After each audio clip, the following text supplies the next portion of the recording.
नमस्कार, स्वागत है आपका एक बार फिर तैयारी विद्यालय में। लास्ट वीडियो में कक्षा 10 में हमने डिस्कस की थी प्रकाश के परावर्तन पर। आज प्रकाश के अपवर्तन पर हम थोड़ी डिस्कस करेंगे। तो प्रकाश का अपवर्तन समझने से पहले आपको लेंस के बारे में पता होना चाहिए कि लेंस क्या होता है। प्रकाश का जो अपवर्तन होता है, रिफ्रैक्शन ऑफ लाइट होता है, इसे समझने से पहले आपको लेंस के बारे में समझना होगा। लेंस क्या होता है? देखिए, जो लेंस होता है ये एक पारदर्शी माध्यम होता है, अर्थात इसके आर पार हम देख सकते हैं, एक पारदर्शी माध्यम होता है। लास्ट वीडियो में हमने आपको बताया था कि जो दर्पण होता है वो एक अपारदर्शी माध्यम होता है। उसके एक तरफ पॉलिश होती है और दूसरी तरफ पॉलिश नहीं होती है। तो जो आपका लेंस होता है ये एक प्रकार का पारदर्शी माध्यम होता है, अर्थात हम इसको आर पार देख सकते हैं और प्रकाश भी इसमें पास हो जाएगा क्योंकि इसके दूसरी तरफ पॉलिश नहीं है। लेंस जो होता है वो एक पारदर्शी माध्यम होता है और लेंस जो होता है वो कई प्रकार के होते हैं। उनमें से जो हमारे मुख्य रूप से सिलेबस में जो है, एक आपका अवतल लेंस है, इसके बारे में हम चर्चा करेंगे, और एक आपका उत्तल लेंस है जिसके बारे में हम चर्चा करेंगे। तो किस प्रकार से हम इनमें डिफरेंस कर सकते हैं कि कौन सा लेंस अवतल लेंस है, कौन सा लेंस उत्तल लेंस है। तो उसके लिए दो आधार हैं। पहला है स्पर्श के आधार पर। आप अपने ज्ञानेंद्रियों के माध्यम से, स्पर्श के माध्यम से पता कर सकते हैं कि कौन सा लेंस अवतल है और कौन सा लेंस उत्तल है। कैसे पता कर सकते हैं? जो आपका अवतल लेंस होता है इसमें जो किनारे होते हैं ये उभरे हुए होते हैं और बीच का हिस्सा जो होता है वो अंदर की ओर धंसा हुआ होता है। यदि कोई लेंस आपको दिया जाए, आप उसको स्पर्श करते हैं, स्पर्श में आपको ये ज्ञात होता है कि उसके ये दोनों सिरे हैं वो अगर उभरे हुए हैं बाहर की तरफ और बीच वाला जो हिस्सा है वो अंदर की तरफ धंसा हुआ है तो ये अवतल लेंस होगा। और आपको अगर एक लेंस दिया जाए जिसके किनारे हैं वो धंसे हुए हैं, किनारे धंसे हुए हैं, बीच का हिस्सा है वो उभरा हुआ है, तो ये आपका उत्तल लेंस होगा। स्पर्श के आधार पर यदि बीच का सिरा धंसा हुआ है, दोनों किनारे उभरे हुए हैं, तो वो अवतल लेंस होगा। यदि दोनों किनारे धंसे हुए हैं, बीच का हिस्सा उभरा हुआ है, तो वह आपका उत्तल लेंस होगा। दूसरी परिभाषा होती है कि जो प्रकाश की किरणें आती हैं, मैंने आपको बताया था लास्ट वीडियो में, प्रकाश की किरण जो होती है वो हमेशा एक सीधी रेखा में चलती है। तो कोई भी प्रकाश की किरण आ रही है और वो अगर लेंस से पास हो रही है, यदि वह लेंस आपका अवतल है तो उस लेंस से जब पार होगी तो वह उसको स्कैटर्ड कर देगा, उसको बिखेर देगा।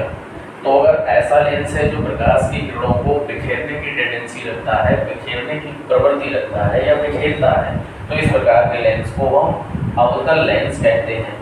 और इस गुण को, जिसमें वो प्रकाश की किरणों को फैलाता है, प्रकाश की किरणों को फैलाता है, उस गुण को हम कहते हैं अपसारी। अर्थात वह गुण जिसमें कोई भी लेंस प्रकाश की किरणों को फैलाता है उसको हम अपसारी लेंस कहते हैं। तो अपसारी लेंस अगर आपके लिए शब्द कहीं पर प्रयोग होता है, उसका अर्थ होगा अवतल लेंस की चर्चा हो रही है, अवतल लेंस की बात हो रही है। ठीक इसी प्रकार यदि कोई प्रकाश की किरण आती है और वह प्रकाश की किरण फैलती नहीं है बल्कि एक बिंदु पर जाके इकट्ठी हो जाती है, यदि कोई प्रकाश की किरण इस प्रकार की है जो किसी लेंस से गुजरती है और उस लेंस से गुजरने के बाद वो किसी बिंदु पर जाके इकट्ठी हो जाती है, तो इस गुण को कहते हैं अभिसारी। इस गुण को कहते हैं अभिसारी। अभिसारी। तो आपका जो उत्तल लेंस होता है वो अभिसारी प्रकृति का होता है और जो अवतल लेंस होता है वो अपसारी प्रकृति का होता है। तो किरणों के आधार पर आप कैसे पता करेंगे कि कौन सा लेंस उत्तल है और कौन सा लेंस अवतल है? यदि प्रकाश की किरणें स्कैटर्ड हो रही हैं, प्रकाश की किरणें फैल रही हैं, तो दिया गया लेंस आपको अवतल लेंस होगा। यदि प्रकाश की किरणें एक बिंदु पर केंद्रित हो रही हैं, एक बिंदु पर इकट्ठी हो रही हैं, तो वह दिया गया लेंस आपको अभिसारी लेंस या उत्तल लेंस होगा। वह गुण जो प्रकाश की किरणों को फैलाता है वह गुण आपका कहलाता है अपसारी लेंस, और वह गुण जो प्रकाश की किरणों को इकट्ठा करता है वह लेंस कहलाता है अभिसारी गुण। इसीलिए जो आपका अवतल लेंस होता है उसको अपसारी लेंस भी कहा जाता है, और जो आपका उत्तल लेंस होता है उसको अभिसारी लेंस भी कहा जाता है। इसके अतिरिक्त और भी लेंस के प्रकार हैं, वो लेंस किस प्रकार बनते हैं थोड़ा हम समझ लेते हैं। जैसे कि हम कोई भी आपका अवतल लेंस है, इस अवतल लेंस को हम बीच से दो भाग में डिवाइड कर देते हैं, और दूसरा आपका उत्तल लेंस है, इसको भी हम बीच से दो भागों में डिवाइड कर देते हैं। तो अगर हम इसका एक भाग लेते हैं, पहला वाला भाग लेते हैं जो कि आपका अवतल होगा, और दूसरा इसका जो भाग है वो हम इस वाले लेंस का लेते हैं। तो दूसरा इस भाग का लेंस हमने जोड़ दिया है, पहला इस भाग का लेंस जोड़ दिया है, तो ये जो मिश्रित लेंस बना है ये आपका है पहला सिरा है अवतल। इसका जो नामकरण होगा उसमें पहले हमने किस हिस्से को जोड़ा है उसके आधार पर होगा। तो पहले हमने अवतल को जोड़ा है, फिर हमने उत्तल को जोड़ा है, तो इसका जो नाम होगा वो होगा अवतलोत्तल। अवतलोत्तल, इस लेंस का नाम होगा अवतलोत्तल। ठीक इसी प्रकार अगर हम पहला भाग लेते हैं इसका, अर्थात उत्तल लेंस का हम पहला भाग लेते हैं और दूसरा भाग इसमें हम जोड़ देते हैं अवतल का, तो ये जो लेंस बना है इसका नाम होगा उत्तल, क्योंकि हमने इसमें आधा सिरा जो पहले जोड़ा है वो आपका है उत्तल का, और दूसरा हमने इसमें जोड़ा है अवतल का। तो ये जो लेंस होगा ये आपका होगा उत्तरोत्तल। उत्तरोत्तल ये लेंस होगा, या सॉरी इसका लेंस नाम होगा उत्तल-अवतल। उत्तल-वतल, ये जो आपका लेंस बनेगा जिसमें हमने आधा भाग उत्तल का जोड़ दिया है, आधा भाग अवतल का जोड़ दिया है, ये उत्तल-अवतल बनेगा। तो जितने भी और प्रकार हैं आपके लेंस के वो उत्तल और अवतल को मिलाकर बनाए जाते हैं। तो आप उनमें उनकी संरचना को देखकर कि पहला भाग अवतल का जुड़ा हुआ है या पहला भाग उत्तल का जुड़ा हुआ है, आप उसका नामकरण कर सकते हैं।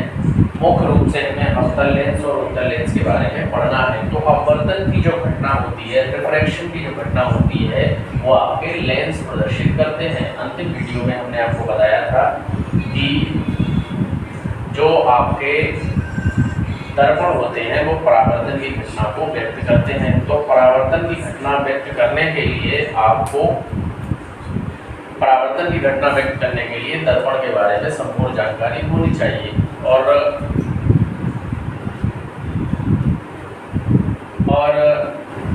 अपवर्तन के लिए हमें लेंस के बारे में संपूर्ण जानकारी होनी चाहिए।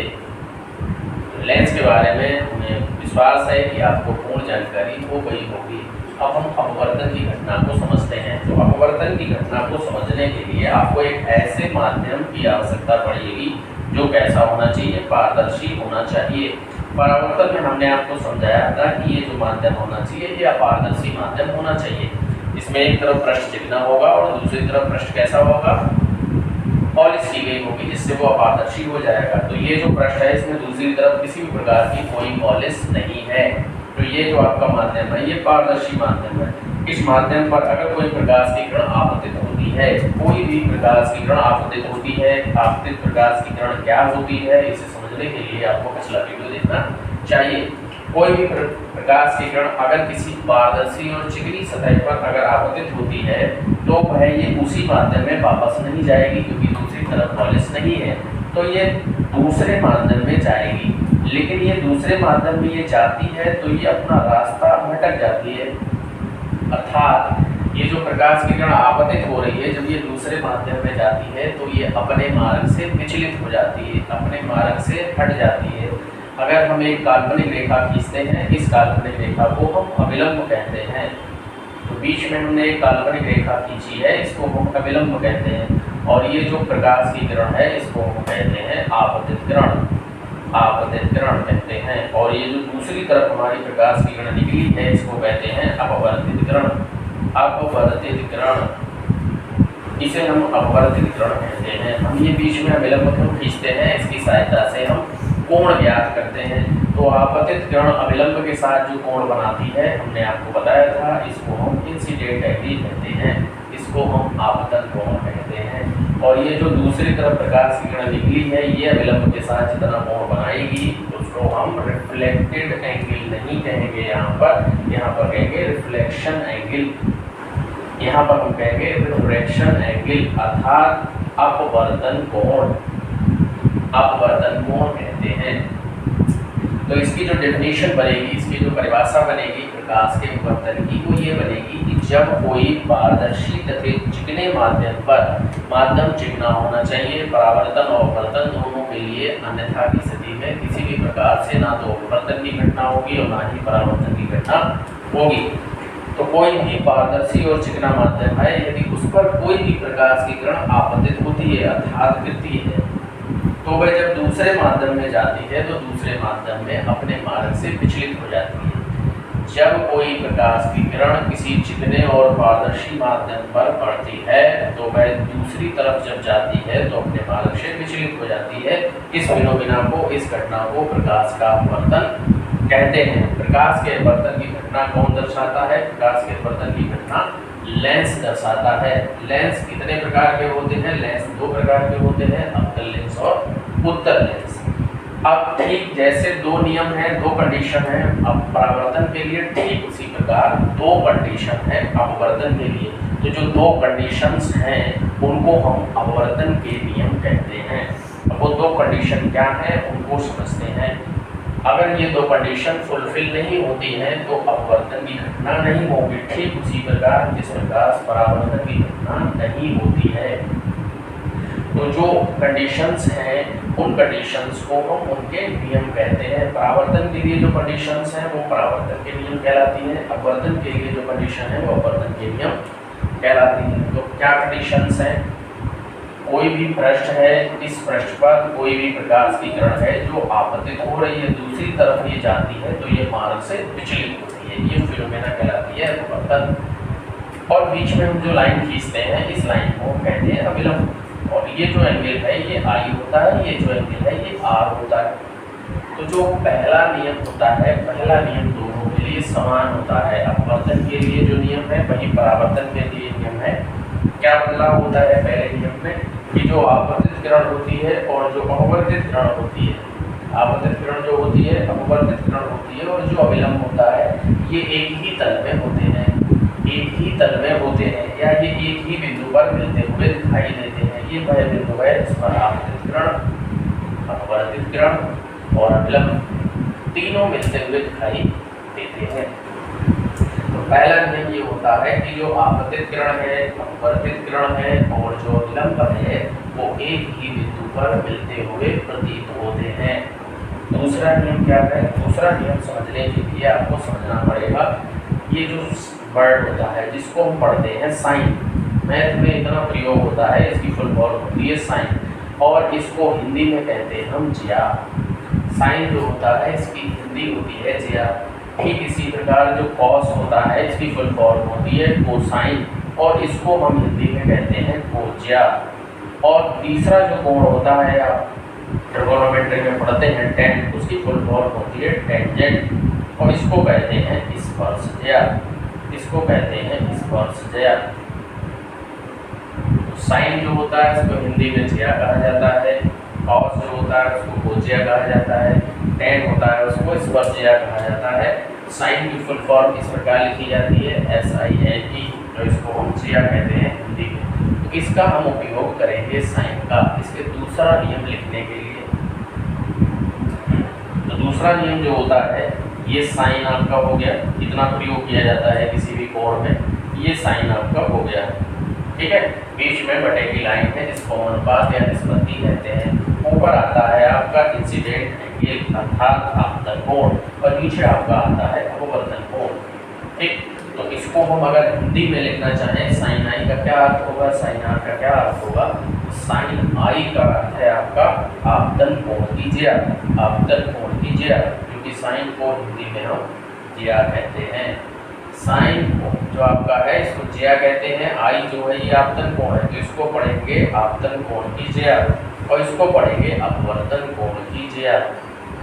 आपतन कोण की जिया तथा अपवर्तन कोण की जिया, बीच में बटे की लाइन है, इसका अर्थ है अनुपात। तो आपतन कोण की जिया और अपवर्तन कोण की जो जिया होती है इनका जो रेशियो आता है, इनका जो अनुपात आता है वो एक नियत राशि आती है, इसको हम नियतांक कहते हैं। और ये जो नियतांक होता है इसको हम कहते हैं रिफ्रैक्टिव इंडेक्स। रिफ्रैक्टिव इंडेक्स का अर्थ होता है अपवर्तनांक। तो ये जो n है ये दो माध्यमों के बीच का अपवर्तनांक है। अपवर्तनांक क्या होता है इसको हम आगे समझाएंगे। तो इस जो दूसरा नियम है अपवर्तन का उसको हम किस प्रकार लिखते हैं, साइन आई का अर्थ होता है आपका आपतन कोण की ज्या। आपतन कोण की ज्या तथा अपवर्तन कोण की ज्या का अनुपात एक नियतांक होता है।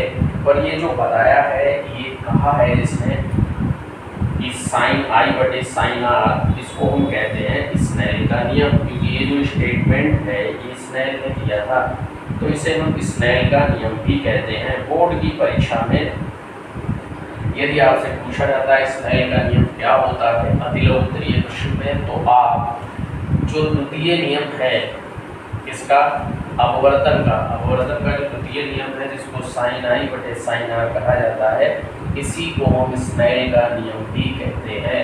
तो स्नेल का नियम अलग से अगर आपसे पूछा जाता है तो आप अपवर्तन का जो द्वितीय नियम है वो नियम आप लिखेंगे। ठीक है। अब प्रकाश की किरण किस ओर में आपकी विचलित होगी, विचलन फिक्स होगा, विचलन हमेशा किस तरफ होगा ये पहले से फिक्स होगा।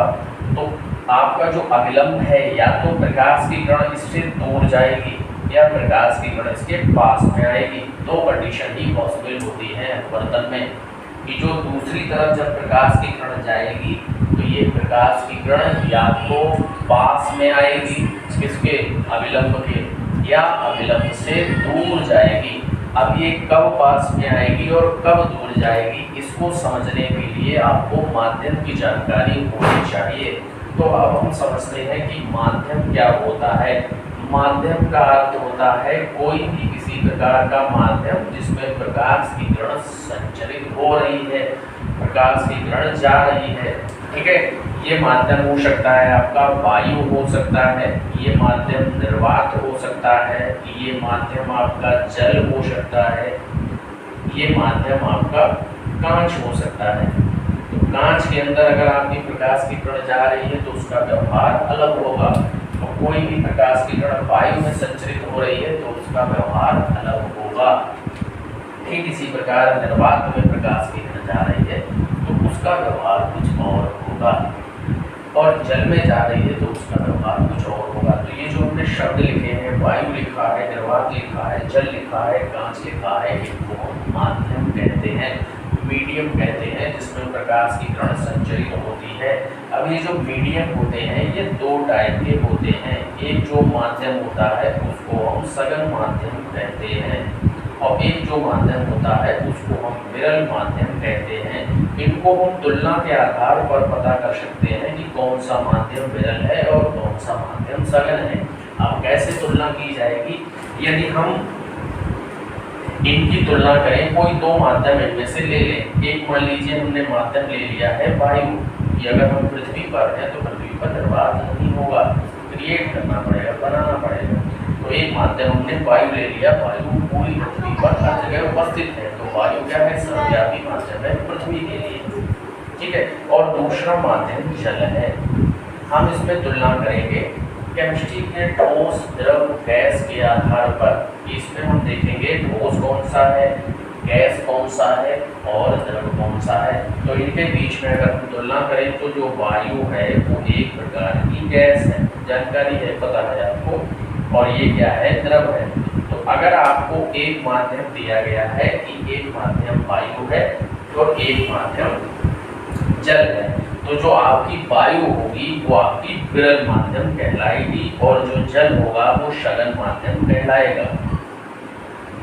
माध्यम प्रदर्शित करने के लिए कौन सा माध्यम सघन होगा, कौन सा माध्यम विरल होगा, हम इन्हीं दो माध्यम की तुलना के आधार पर पता कर सकते हैं कि दिया गया माध्यम विरल है अथवा दिया गया माध्यम सघन है। तुलना किस आधार पर होती है, जैसे प्रकाश की किरण वायु से जल में जा रही है तो हमें ज्ञात करना है कि सघन से विरल में जा रही है या विरल से सघन में जा रही है। उसी आधार पर हम ज्ञात कर सकते हैं कि जो आपकी प्रकाश की किरण का विचलन होगा वो अभिलंब की ओर होगा या विलंब से दूर होगा। तो पॉसिबिलिटीज होती है, दो संभावनाएं होती है जब प्रकाश की किरण यहाँ से पास होती है, या तो इससे दूर जाएगी या इसके पास में आएगी। विचलन दो प्रकार से हो सकता है। तो ये कौन डिसाइड करेगा? ये डिसाइड करता है माध्यम। ये माध्यम किस प्रकार का है? जैसे हम मान लेते हैं कि ये वाली जो प्रकाश की किरण है ये वायु से जल में गई है, वायु से जल में गई है। वायु को मैंने बताया है अभी ये एक विरल माध्यम है और जो जल है वो सघन माध्यम है। तो जो आपका प्रकाश की किरण का विचरण हुआ है, संचरण हुआ है, वो विरल से सघन में हुआ है, विरल से सघन में हुआ है। ठीक है, प्रकाश की किरण विरल से सघन में गई है। जब विरल से सघन में जाती है तो ये अविलंब की ओर जाती है, अविलंब की ओर जाती है, यानी इसका विचलन जो होगा वो इसके पास आएगी, अविलंब के पास आएगी, का गैप होगा वो कम हो जाएगा। अब ये उल्टा कर दिया जाए, उल्टा करने का अर्थ ये है कि आपका जो माध्यम है वो ऊपर चल कर दिया जाए, माध्यम ऊपर चल कर दिया जाए, अर्थात सघन कर दिया जाए, और नीचे का माध्यम जो है वो विरल कर दिया जाए, अर्थात वायु कर दिया जाए। तो नीचे का जो माध्यम है उसको वायु हमने कर दिया है, वायु, अर्थात ये माध्यम आपका विरल हो गया है। तो कोई भी प्रकाश की किरण जब सघन से विरल में जाएगी, सघन से विरल में जाएगी तो वह आपकी अविलंब से दूर जाएगी, अविलंब से दूर जाएगी। तो जो आपकी प्रकाश की किरण अपवर्तन में जिसका विचलन हो रहा है वो विचलन कैसा होगा? विचलन में प्रकाश की किरण दूर जाएगी अथवा प्रकाश की किरण पास आएगी। ये किस पर निर्भर करता है बच्चों? ये निर्भर करता है माध्यम पर। तो माध्यम आपको ज्ञात होने चाहिए, पता होने चाहिए कि किस माध्यम को हम विरल माध्यम कह सकते हैं और किस माध्यम को हम सघन माध्यम कह सकते हैं। तो इसकी तुलना करके हम ज्ञात कर लेते हैं कि दिया गया माध्यम किस प्रकार का है। अब ये तुलना हमने आपको बता दी है, जैसे वायु और जल की एक तुलना हम और बताते हैं आपको। एक तुलना हम बताते हैं कि जल है और आपका कांच है, जल से कांच में जा रही है। अब इसकी अवस्था जो है वो द्रव है, ज्ञात है, पता है आपको, और इसकी अवस्था जो है वो ठोस है, इसकी अवस्था ठोस है। ठीक है, तो जो द्रव से ठोस में जा रही है तो ये जो है आपका विरल की तरह व्यवहार करेगा, क्या? जल। और जो कांच है वो सघन की तरह व्यवहार करेगा। ठीक है, अथवा हम इस प्रकार से भी समझ सकते हैं कि जिसके अणु दूर दूर है, जिसके अणु दूर दूर है ऐसे माध्यम को विरल माध्यम कहा जाता है। जिसके अणु पास पास में है वैसे माध्यम को सघन माध्यम कहा जाता है। ठीक है, तो इस प्रकार भी हम समझ सकते हैं कि दिया गया माध्यम ठोस है अथवा विरल है। तो ये आपका था अपवर्तन। उम्मीद है आपको समझ में आया होगा। इस पाठ में कुछ और भी अभी चीज़ें रह गई हैं जिनका चर्चा या अथवा जिनकी चर्चा हम अगले वीडियो में करेंगे। तब तक के लिए नमस्कार, धन्यवाद।